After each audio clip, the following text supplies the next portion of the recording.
Money Show with Summer and Jen. Welcome, Jen. Welcome, Summer. Yay!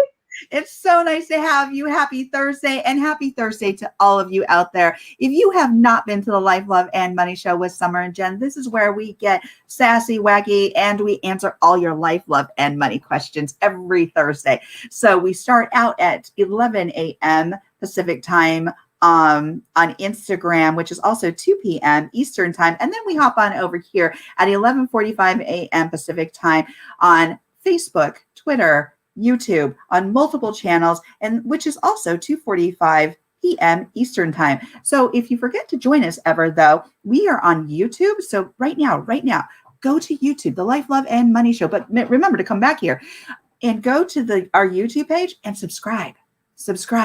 And you can watch all of the videos that you missed where we answer so many great life, love, and money questions.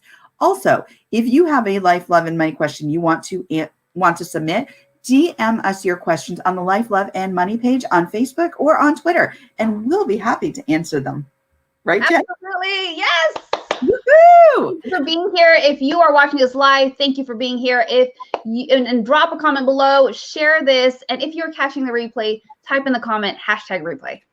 Awesome. Okay, we're going to jump right into this. We've got some juicy questions today. Are you ready for this? Yes, let's do it. Hey, Okay. Kyla is on.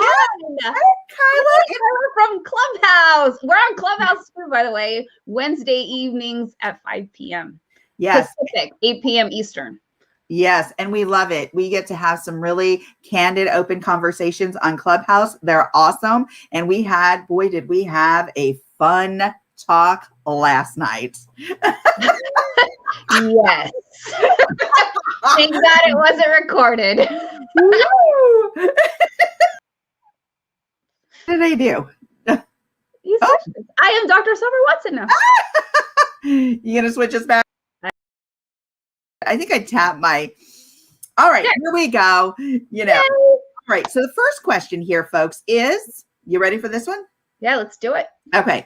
I've been with my boyfriend for 3 years and we never talk money. I have a lot of debt, and because we never talk about our financial situation, he doesn't know about my debt.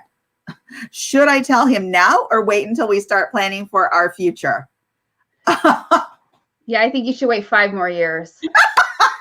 No, I'm kidding. No, this is, I get this question often, and it's always around, I'm in a relationship, or, I'm with my boyfriend or whatever. And then when do I talk about the money situation?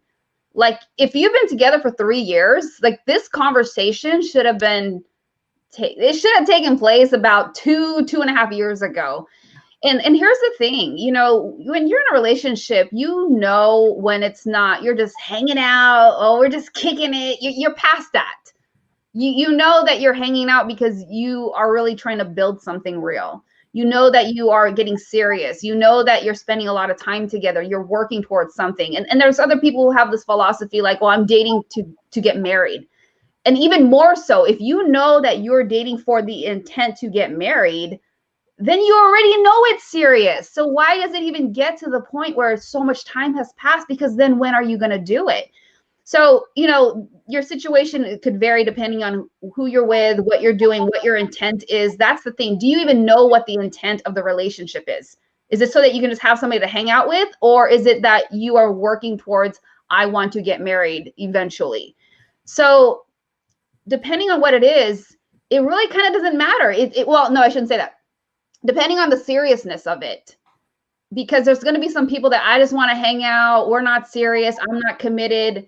Fine. That's your forte. Then do it. But if you know that you've already passed that point where you guys are starting to look for a place, or you already live together, whatever the case may be, you definitely should have had this conversation already. And if you haven't, let's talk about how do we talk about this, because it's scary, depending, especially like when the debt is really high. Here's the thing with debt, it could be very embarrassing. A lot of people have so much guilt and shame around debt. And think about it, we've all been there. I mean, there's a tiny percentage of you who haven't, but when you do have this debt, it's this very heavy looming feeling, and then you feel guilty. You feel guilty about all this debt that you racked up. You bought this stuff like 4 or 5 years ago and you haven't paid it off yet. Or it could be school loans. You know, I've worked with clients who, that I would have to say, Summer, school loans are the biggest thing that people hate. Yeah. Because it's so expensive. It takes forever. I mean, they're just like, I don't know what to do with this. Like I have a client who has 6 figures worth of school loan debt. Yeah. And it's this very daunting feeling. And so you owe it to yourself and to your partner and to your guys' future to talk about this. So how do you bring this up? First off, you definitely want to make sure it's like a very safe environment. So, you know, you want to make sure that you both aren't tired. You're very present. And not only that, when you do present this, like you have to make sure that this is a non-judgment zone. Because so often, like, for example, like we talked about this on Instagram, like imagine coming to your boyfriend, go like, hey babe, I racked up $25,000 at Target. And then he goes like, what the hell did you do? You know, like that's just not the way to start the conversation. So it's very important that, you know, you make it clear that you want to talk about the money stuff. And how do you bring that up? You know, it could be as simple as like, you know, we've been together for 3 years, and I know we've been planning, you know, different things. We've been talking about a home. We've been talking about where do we want to live. We've been talking about, you know, potentially getting married. You know, we definitely need to talk about, you know, the money situation, because here's the key phrase. I want us to make the right decisions. I want us to properly plan. And you have to also come to the table with a solution. And that's the biggest key. It's not just, hey, I got $25,000 worth of debt, and then that's it. Like, he might feel that you're expecting him to pay for it. He might feel that you're expecting him to help you with it. And maybe you might be, but if you don't come to the table with a solution, it's going to make him feel very apprehensive. It's like, okay, so you know, think about how many times somebody comes to you with a problem, but they don't tell you what they're doing to do, you know, fix it. Yeah. Right. It was like last week about when we talked about the student going to their parents and saying, I don't want to go to college. Yes. And you come to the table, and part of the direction was go to the table with some of your own ideas. Go to the table with a 3-year strategy. Go to the table with a plan of action. And I think that's exactly what you're saying, especially in a non-judgmental way.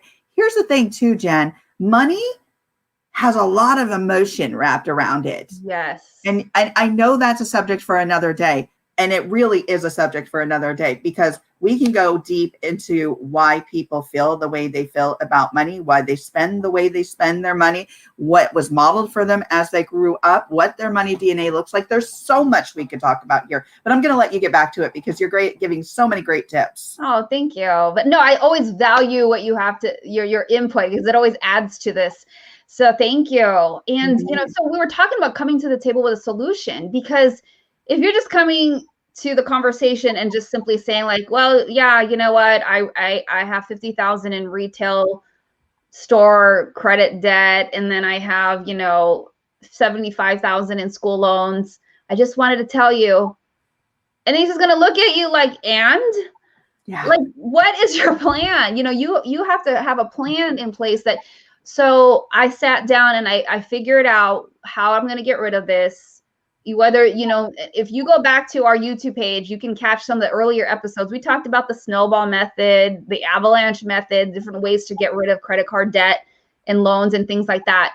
Whatever it is, like, you have to come and explain the plan of action that you're going to take, because then it just makes things easier. It shows that you're being proactive. And here's the thing. It's a very loving act. It shows that you care. It shows that you're not just here to just dump this crap onto him. Yeah. That nobody wants to feel that. Because I know if somebody came up to me like that, I'd be like, and what do you want me to do about it? Like, okay, thanks for telling me. Now what? Right. And it could be your male partner, female partner, whatever. You just, you know, you don't want to be shocked and surprised, especially, what was it? How many years down the road? It was 3 years. 3, yeah. 3 years. That's a lot of time. And if somebody were to come to me 3 years after and say, hey, by the way, I got 25,000 worth of Target debt, I might swallow my tongue just because I'm like, holy crap, what did you not tell me all this time? You didn't only tell me that, but what else have you yet to tell me? Like, tell me it all. Let's put it all on the table right now, because that means that I need to make some hard decisions too about what it is that I'm going to do about. Exactly. And let me tell you, like, I shared this story before, but when I went to buy my first house with my ex-husband, it's like I found out about the bad credit score and the debt, and it was just like the worst time to find out. And it's like, when going back to this couple that had this question, if you've been together for 3 years and you haven't talked about it, when are you going to do it? At the worst time, like I did it? I mean, talk about young and dumb. I mean, it was just ridiculous. Like, trying to find out, you think you're going to close this house, you close escrow, and then you find out like all this stuff in the middle of the process. And it was like the worst situation. I mean, I was able to figure it out, but it's not conducive to delay these important conversations, because here's the thing too. If you don't do it early enough, you don't allow yourself the time to fix it. Right. It's not like you can just buy the house like in 6 months or next month. It's not like you're going to be signing like an application and getting like a loan approval letter. Right. It's not going to happen that fast. You have to allow the time to pass so that you can fix these things. But if you're just going to all of a sudden dump it, you've already lost that time. So, and then again, if your goal is to get married, and this is something serious, it's very telling if you can't even talk about this. My goodness, what about bigger problems down the road? That's something I would be paying attention to, because there has to be this test almost where I need to be able to be honest and truthful about this, because it does impact. It's not even impacting you, it's impacting him. And if you have kids, it's impacting all of you, because the money can't be given or used to the things that you want. It has to be allocated to this debt first. And you may not know what his future plans are. You may not know your own. And maybe you guys haven't even done that planning together. But here's the thing. If you don't talk about it, you cannot fix anything. And the sooner the better, because then you have this time on your side to make the course corrections that you need. Absolutely. Such great guidance. Such great strategy. Because I think a lot of times, even when I was young, a lot of times I didn't know. I had no idea. I didn't have that modeling. My parents may have bought a house, but I didn't know what their process was. So It's like they didn't tell me. They told me how to open a checkbook or maybe a savings account. They told me, I should spend this amount of money, but put this percentage in the bank. Not that I always listened, but at least they gave me the advice, so I had the option or the choice to make these better decisions, right? Yes. So really now, so that you can make better decisions. I don't know if like the right time would be like on a first date, like at the dinner table. Have you ever filed bankruptcy or any like tax liens with the federal or state government? Yeah, that's probably not something you want to do over drinks or first date. It'll be your first and last date. Let me tell you, the image I got when we first started talking about this, like $25,000 worth of Target debt, I was like in my chair. The vision I got was like pushing the chair away from the table so fast that I almost flipped the chair. And it's like, I'm not trying to be judgmental, but it's something like, wow, give the opportunity to make the other person make the choice. Allow them to make the choice, number one. But number two, when you do, Jen's so right. Come to the table with some strategy so that partner knows that you were thoughtful about your process in relation to this issue. Because money, as I said, can be super sensitive. So I love the suggestion of making it a really open, honest, and non-judgmental space. So yes. Thanks for that, Jen. All these great tips. If you missed any of these tips, please, right now, but I want you to come back here to the live. Go to the YouTube Life, Love, and Money Show with Summer and Jen YouTube page and subscribe. Tell your friends about this because there's some really, really great information here. All right, we're going to get to the juicy bit here. Yes. Are you ready? Are you ready? Oh, yeah. Oh, yeah. Okay. All right, folks. Here's the next question. And if you have a question that you want us to answer, DM us your question because we're happy to answer your life, love, and money questions. Okay, so here's a question. My husband has a coworker that he talks quite frequently with. They have their inside jokes and they call each other work spouses. Should this be something that I worry about? Okay. Should I worry about my husband's work spouse? All right. We're going to go down this road. We are going down this road. There's a good reason why we're going down this road because I've got some data for you folks. I've got some stats. Take some notes, people. Get out that pen and paper, get out that phone and start taking. They're eye-opening. They are eye-opening. Okay. Thank God I work in my room by myself. What I No problems on my end. Oh my God. We work from a distance anyway. Okay, here we go. Oh my God, look at Kyla's her comment. That's hilarious. Thanks for the comment, Kyla. Okay, so here we go. Do you know that on average, when we leave the house and we go to work, we spend 34.5 hours a week at our job? Many of us, of course, like Jen and I, we spend hours and hours beyond 34.5 hours because we love our job. But as entrepreneurs, we know what that looks like, right? And we are constantly communicating with people, constantly, right? But here's the thing, folks. When you do leave the house and you're spending that amount of time away from your significant other and you're calling somebody a work spouse, do you know that 50.2% of women and 44% of men, when surveyed, say they have a quote unquote work spouse? That's quite a bit. So this is a term, if you've never heard this term, is used for usually somebody of the opposite sex that a person has a close relationship with at work. A close relationship with at work. Okay, here's another stat for you.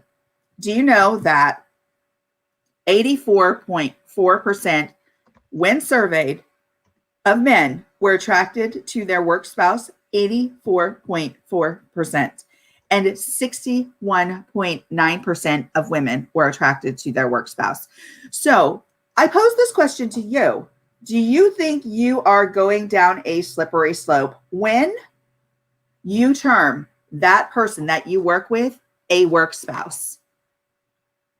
So it's okay to a certain degree, I think, to have a work friend, a coworker that you get along with, that you laugh with. Of course, we all do. That's great. Have great connections, that peer connection. That's great. You know, you have something in common. That's great. But it also depends. So if you're calling somebody a work spouse, should that term spouse be exclusive to the one person that you're actually married to, or to the person that you're married to, right? So you might think it's okay. You might think it's funny. You might think it's like, oh my goodness, I spend so much time with this person. But how does that person, your actual spouse, feel about that? Do they know about that work spouse? Even if that spouse, your actual technical spouse, knows about your work spouse, and that is an honest, like, you've been open about that, and they're like, oh, that's okay. Yeah, that's okay. And you have inside jokes and you're on the phone with that work spouse and you're talking about things that might make your actual spouse feel uncomfortable. That might make your actual spouse feel left out. That might make your actual spouse feel isolated. That might also create a divot between you and your actual spouse. So what I pose or put out there for you is think about giving this term of endearment to somebody else.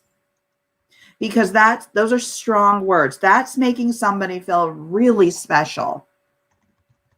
That's giving them an exclusive name, a title. So Jen, thoughts? Oh God, yeah, too many. I honestly hate this term. I feel it's very disrespectful. I feel it's not honoring to your real marriage, because that's what a spouse is. You know, you took vows, you went through this whole ritual and you know, legal everything to give this person, your real spouse, that title. And again, like Summer said, like, oh, well, you know, well, it's just cute. I don't know what the big deal is. Like, hey, you do you. I'm just telling you what I think.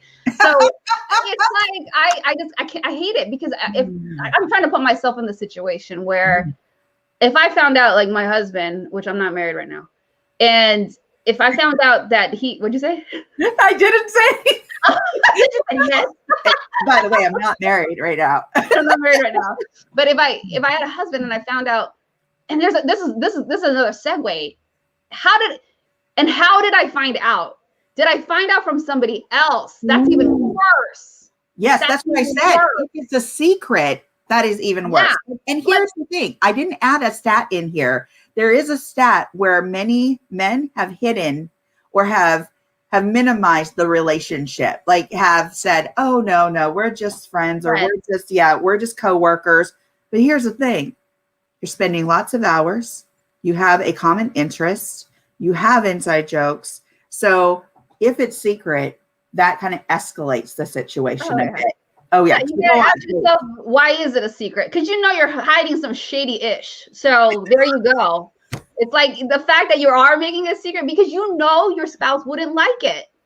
I mean, that's the plain point blank reality of it. Like you know your spouse wouldn't like it. So you know your spouse wouldn't like it. If you knew they'd be okay with it, you wouldn't hide it. That's the point. And so the fact that you have to hide it is already the red flag that you are completely ignoring. And so going back to this whole thing, it's just disrespectful. And if I found out, I would already be hurt regardless of how I found out, but it would be even worse if I found out from, like, you know, our friend whose husband also works at your same company. And I found out through the grapevine that, like, oh yeah, you know what? He's been hanging out with Cynthia and, you know, they call each other work spouse. You know, I would flip my lid because I would also be so emotionally hurt.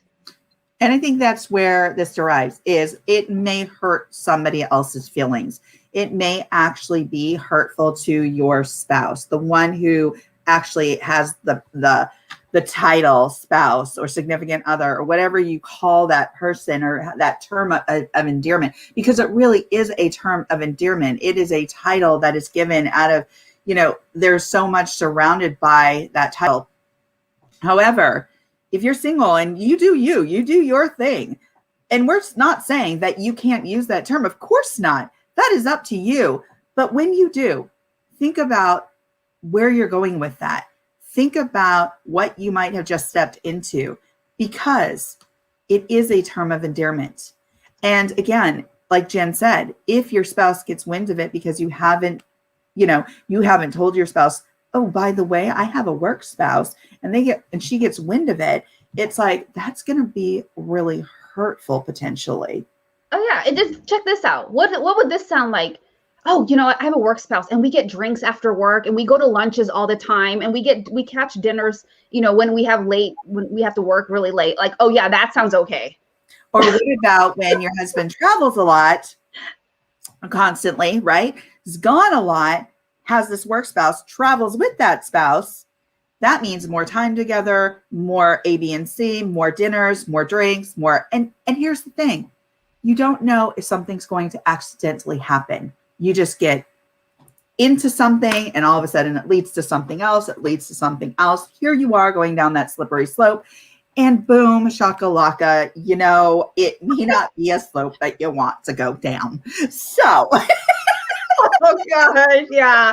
It was accident, you know, right? Much, or yeah. I mean, that's the thing. It becomes all these excuses, and one of the other points I made when we were on Instagram Live was that you have to be really aware of your limitations. Yes. And unfortunately, when you put yourself in these environments where the temptation is high, I'm going to straight out say it. It's the temptation. When you already know you're attracted to this person, and then you're putting yourself in an environment that could lend to things that you shouldn't be doing happening. Yeah. Why are you putting yourself, like, don't even think like for a second, like you're always going to be that strong. I mean, and here was another wrench into the whole story. If that work spouse happens to be single.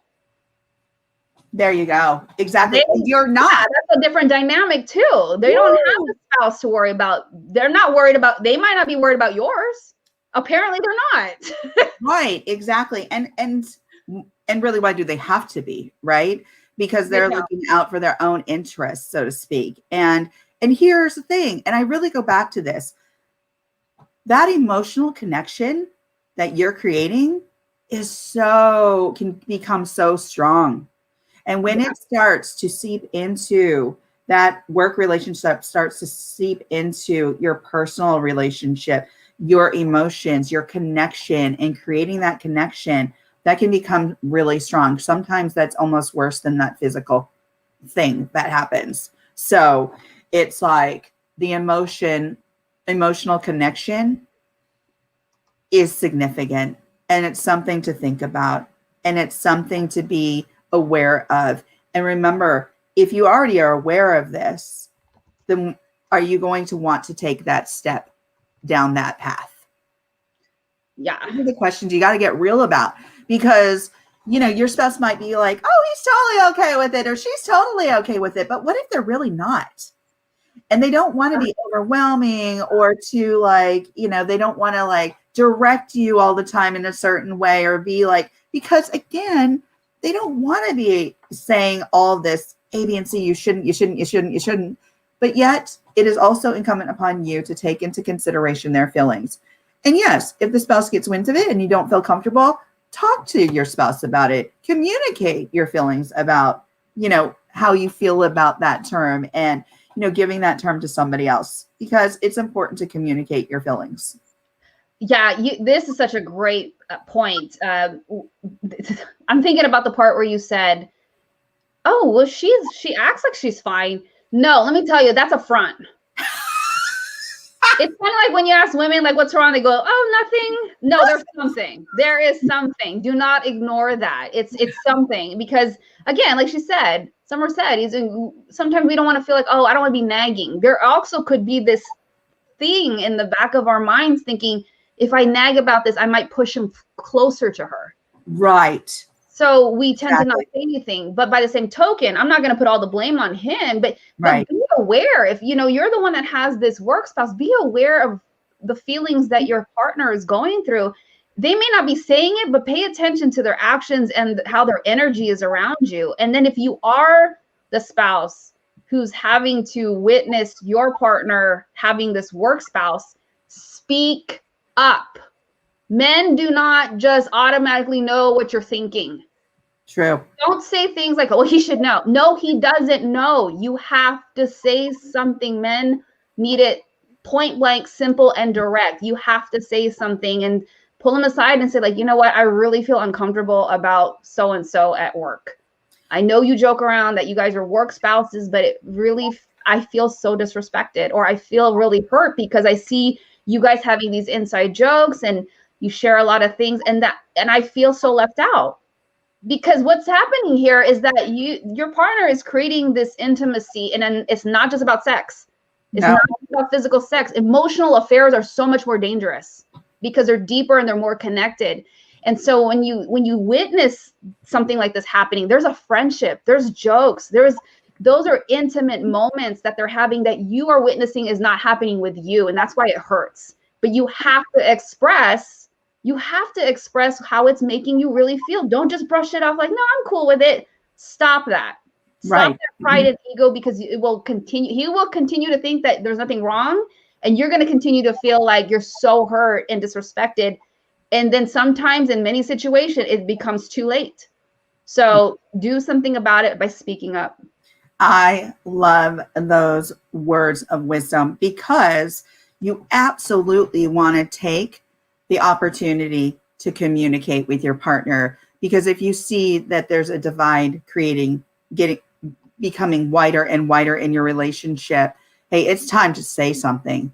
Because if that relationship, if your marriage, if you're dating and it's a long-term relationship, if it's meaningful to you, speak up. And here's the other thing. It doesn't just go for men, women talking to men, because men are just, they don't have an awareness. It's women too, women who get flighty and they're like, oh my gosh, I'm having so much fun with my work. Okay.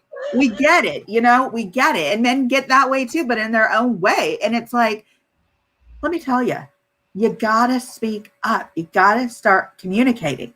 You gotta address the issue because it is important. If you value the relationship on both ends, if you value the relationship, then are you going to use that term, number one? And number two, if you know that's happening and you're the spouse at home, you're not the spouse at the workplace, speak up, say something, have the conversation. It's okay. Just say, honey, I love you. You know what? This is what I'm noticing. And how do you feel about that? What are your thoughts about that? Can we have a conversation around this? Because I'm feeling a little hurt. I'm feeling a little left out. And that's okay. You just now said how you feel about it. And the opposite spouse should be like, okay, I'm open to this conversation. If this relationship is meaningful. So just sometimes we get caught up in our own spaces, be it work, at home, whatever it is. And sometimes we just aren't as objective as we could be just because, hey, that's daily routine. That's daily life. This is how my life happens. If you get what I mean.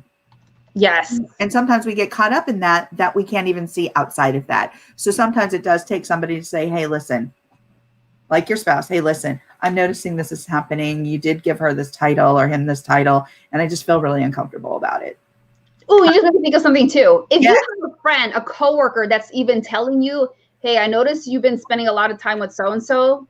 Yeah. Don't brush it off and be like, oh no, we're just friends. No, there is something that they are noticing. Pay attention. Pay attention. Right. Exactly. Anyway, if you've missed any of this, oh my gosh, this was a juicy one. I mean, it really was. Because when I looked at the stats regarding this, I was kind of blown away. I was like, whoa. Yeah, that 84% is way too high. And 61.9 for women. So it's just like, whoa. Okay. That's disturbing. Very disturbing. If you've missed this conversation, please go back and check it out at the Life, Love, and Money page with Summer and Jen on YouTube, because there's so much great content. If you want us to answer one of your life, love, and money questions so we can help support you in your life, love, and money matters, DM us your questions today on Facebook, on Twitter. And we will be back next Thursday. We're here every Thursday. But right now, guess what time it is? Nugget of the day. Nugget of the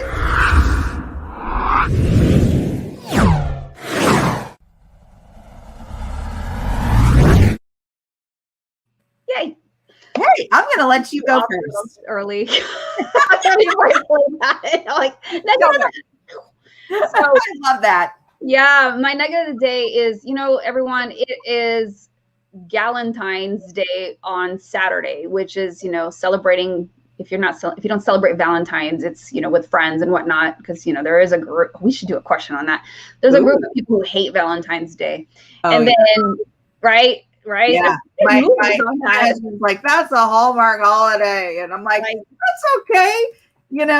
Screw Valentine's. I hate it. Okay. Anyways, so there's Valentine's, and then on Sunday there's Valentine's Day, but this is about love. Okay. And my nugget is that there's so many commercials, there's so many messages about, okay, buy this, do this for other people, but this is a perfect time to do something loving for yourself. Whether that's, take that hot bubble bath, whether that's, buy that thing, again, within reason and your budget, buy that thing for yourself that you've been wanting, that you feel would make you feel good. And it's okay. I think it's so important for us to do loving things for ourselves. So that's my nugget of the day. I love that. And I had to laugh because you're like, within reason, it's your budget. If you know Jen, she's always going to be like, hey, it's got to be in your budget, a budget for that. And but sometimes, like, when we talk, she's like, oh yeah, I completely understand that. But she's a budget girl. She's a finance girl. So she's thinking money, money, money here. And so Jen doesn't like a lot of gifts. What she likes is, special things. You like time. Yes, that's my love language. And here's the thing. I'm not going to talk about yours. Here's the thing. Yeah, time is really important. So give yourself time, give yourself some space, give yourself, silence, that me time. All right. So here's my nugget. I love your nugget, Jen, by the way. So here's mine. Find time to laugh every single day. Yes. It lowers blood pressure. It internally makes you just feel better. It helps with so many different things in your life and in with your person. Find time to laugh. Surround yourself by people who just kind of raise that witty bar for you, because it truly makes a difference. And let me tell you, just by working with this girl and getting to know this woman, she brings wit to my life. She brings sass, funniness to my life every day. Every day. When I listen to her 15-minute WhatsApp message. Oh, please. Yeah. Don't go on WhatsApp with me. Unless you drive a lot and you have a lot of time to kill. I will leave you 15, 20-minute messages. I was like, I just look at that and I have to laugh just looking at that. I have a 15-minute message from Jen. I'm like, oh my gosh, this is hilarious. Okay, I'm going to listen to it when I'm doing dishes. I'm going to listen to it. Like vacuuming. Find time to laugh because it is so meaningful, and your life will be just the bar here in regards to like implementing or incorporating laughter into your life will just be so much higher, and your life will be so much better. So anyway, find time to laugh. And again, as Jen said, take the opportunity to find time to do something to care about yourself, love yourself. So absolutely. Join us. Thank you everyone for joining us. Have an amazing rest of your week. Celebrate love this weekend. And anything else, Summer? No, I just want you to go over to YouTube right now and subscribe. Also tell your friends and DM us your questions. We want to hear your questions. This is 30 minutes of free coaching. DM us your questions. We want to answer your questions. And join us here on Thursday. We'll be here every Thursday. We're here for you. All right. We're signing out of the Life, Love, and Money Show with Summer and Jen. Take care. Thanks, everyone. Bye. Thank you for watching the Life, Love, and Money Show with Summer and Jen. Dr. Summer Watson is the owner of the production and coaching company Core Women, LLC, is a doctor of psychology, has a depth of experience working in both for-profit and nonprofit in human services and mental health, is a professional coach, seminar host, documentary film producer, and an author. Jen Fontanilla is a former financial advisor and now a certified money coach, speaker, and has published 6 books. She has worked with organizations such as the Walt Disney Company, Warner Brothers, Target, Goodwill, and the U.S. Air Force. She loves working with women and helps them master their money and mindset to empower them to build the ultimate life without worrying about money. Join Summer and Jen every week as they go live on the Life, Love, and Money Show on Instagram, Facebook, Twitter, YouTube, and LinkedIn.